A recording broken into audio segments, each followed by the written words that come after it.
Hi నాన్న, ఎలా ఉన్నారు? All the second year students, మీకు సాంస్క్రిట్లో నిబంధన ప్రశ్న వచ్చేటప్పటికల్లా 6 మార్కులకు వస్తుంది. దానిలో పద్య భాగం నుంచి ఒక 6 మార్కులకి నిబంధన ప్రశ్న రాయాలి, గద్య భాగంలో ఒక 6 మార్కులకి నిబంధన ప్రశ్న రాయాలి. పద్య భాగంలో మీకు వచ్చేటప్పటికల్లా ఒక చాప్టర్ మీకు కంప్లీట్లీ శ్లోకాలకి, దట్ ఈస్ ప్రతిపదార్థాలకి మాత్రమే ఉంది కాబట్టి దానిని కనుక వదిలేసినట్టయితే మిగిలిన 4 చాప్టర్స్ నుంచి మీకు ఏవైనా 2 నిబంధన ప్రశ్నలు అడుగుతారు, దానిలో ఒకటి రాయాల్సి వస్తుంది. నిబంధన ప్రశ్న రాసేటప్పుడు 4 పార్ట్స్ దానిలో కంపల్సరీగా కనబడాలి. దీనిలో జాగ్రత్తగా గుర్తుపెట్టుకోండి.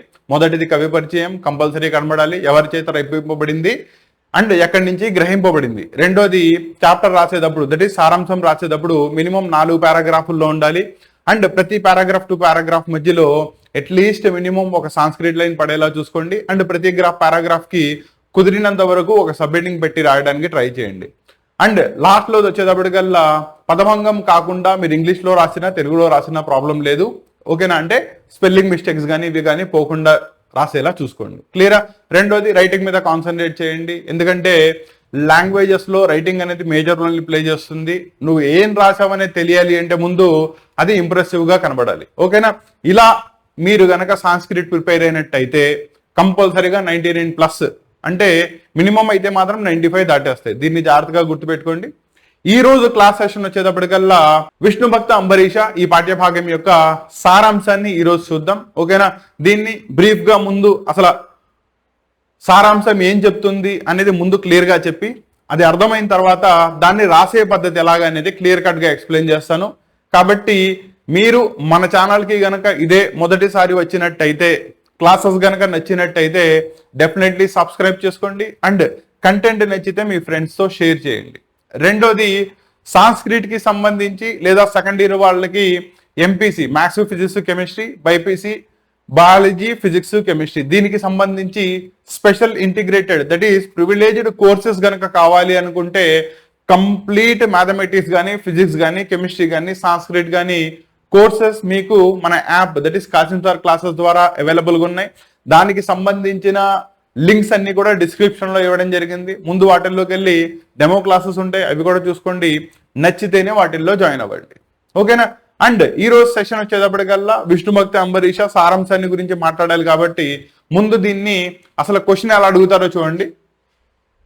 సో ఫస్ట్ ఇది కనుక చూసుకున్నట్టయితే విష్ణు భక్త అంబరీష ఇది పాఠ్యభాగస్య సారాంశం సంగ్రహేణ లిఖిత, అంటే దీని యొక్క సారాంశాన్ని సంగ్రహించి రాయండి అని చెప్తున్నాడు. లేదు సుదర్శన చక్రం నుంచి దుర్వాస మహర్షి ఎలా అయితే రక్షింపబడ్డాడో ఆ ఇతివృత్తాంతాన్ని ఎక్స్ప్లెయిన్ చేయండి అని చెప్తాడు. రెండిట్లో ఏ పద్ధతిలో అడిగినా కూడా మీకు సారాంశం ఒకటే ఉంటుంది, ఓకేనా?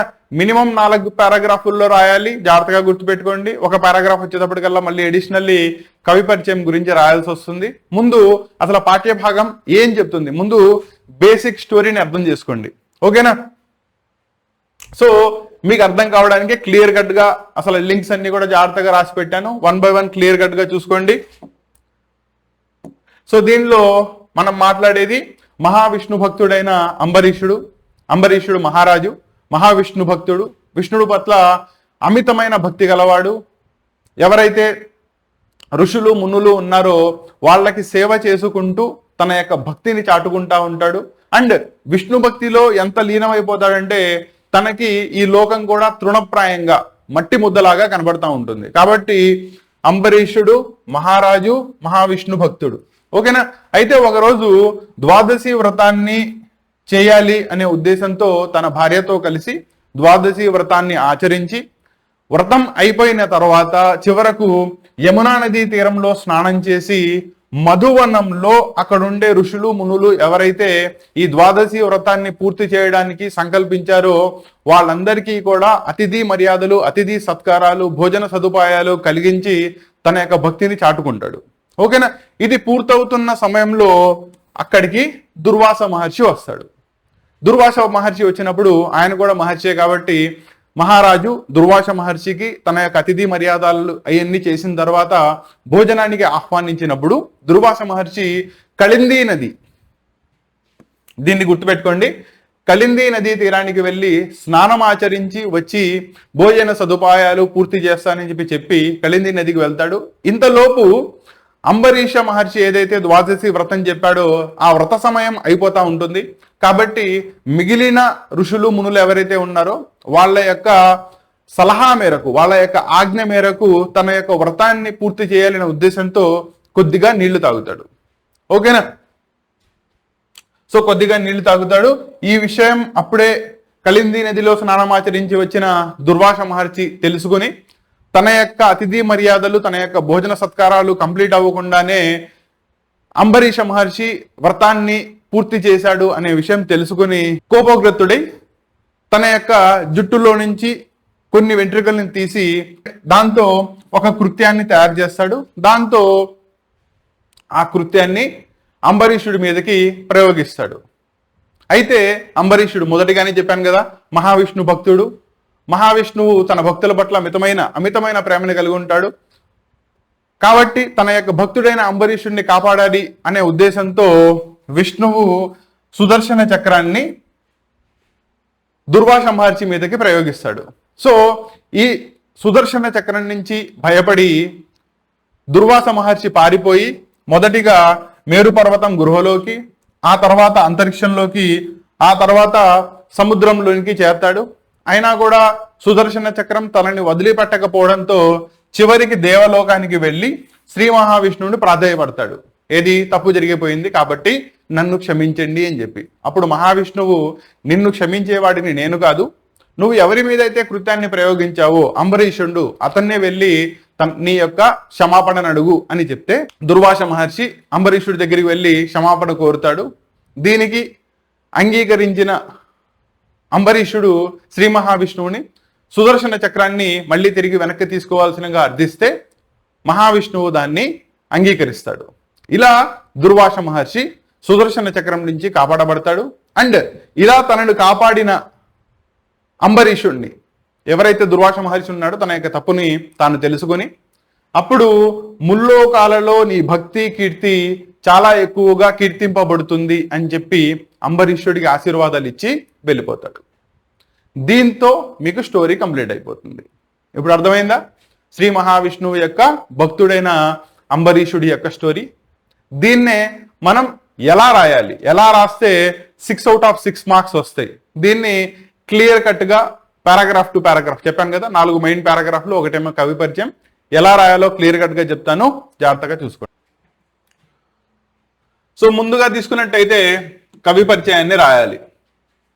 అంటే ఎవరు రచించారు, ఎక్కడికే గ్రహింపబడింది అని చెప్పి. So Ambarisha, that is Vishnu భక్తి అంబరీష అనే పాఠ్యభాగము శ్రీమద్ మహాభాగవతంలోని 9వ స్కందం నుంచి 4-5 అధ్యాయాల నుంచి గ్రహింపబడింది.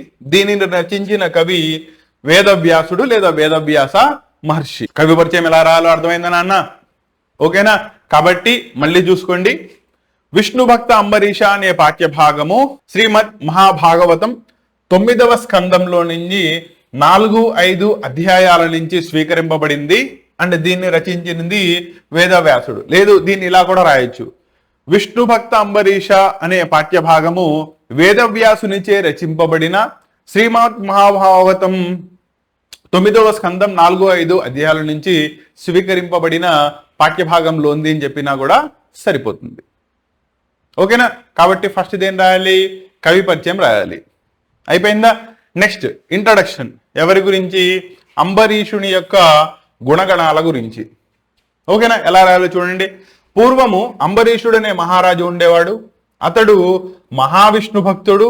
సాధువులు, భక్తులు, ఋషుల యందు అతని మనస్సు ఎల్లప్పుడూ కూడా లగ్నమై ఉండేది. ప్రతి పనిని కూడా త్రికరణ శుద్ధిగా, అంటే కంప్లీట్లీ డెడికేషన్తో ఫలితాన్ని కృష్ణార్పణం చేసేవాడు. అంటే ఫలితాన్ని ఆశించకుండా తన యొక్క భక్తిని ప్రదర్శించేవాడు. అందువలనే అతనికి లోకమంతా కూడా చిన్న మట్టి ముద్దలాగా కనబడేది. దీన్ని జాగ్రత్తగా గుర్తుపెట్టుకోండి.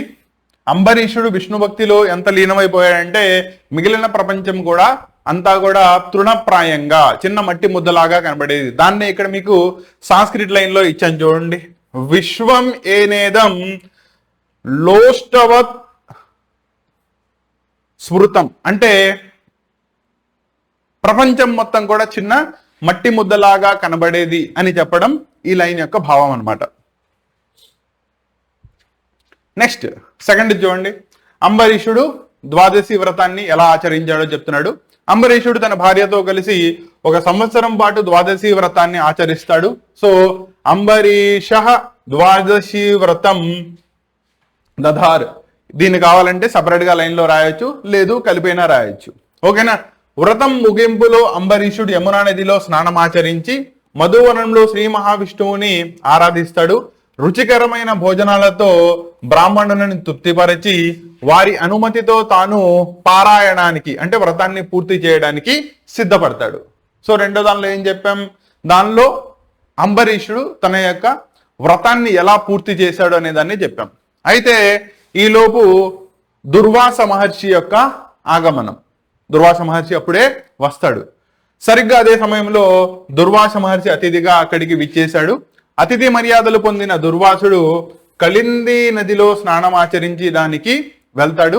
ఈలోపే వ్రత సమయం పూర్తవుతున్నందున మీమాంసలో ఉన్న అంబరీషునికి మిగిలిన బ్రాహ్మణుల సలహాతో కొంచెం నీటిని స్వీకరిస్తాడు. అంటే అక్కడితో అంబరీషుడు చేసిన వ్రతం పూర్తవుతుంది. కాకపోతే ఇంకా దుర్వాసుడు తన యొక్క అతిథి సత్కారాలు భోజన సదుపాయాలు ఇంకా పొందలేదు. సో అదే సమయంలో తిరిగి వచ్చిన దుర్వాసుడు ఈ విషయాన్ని గ్రహించి కోపంతో తన యొక్క తలలో నుండి జడను లాగి దాంతో మంత్రించిన కృత్యాన్ని తయారు చేసి దాన్ని అంబరీషుడిపైకి ప్రయోగిస్తాడు.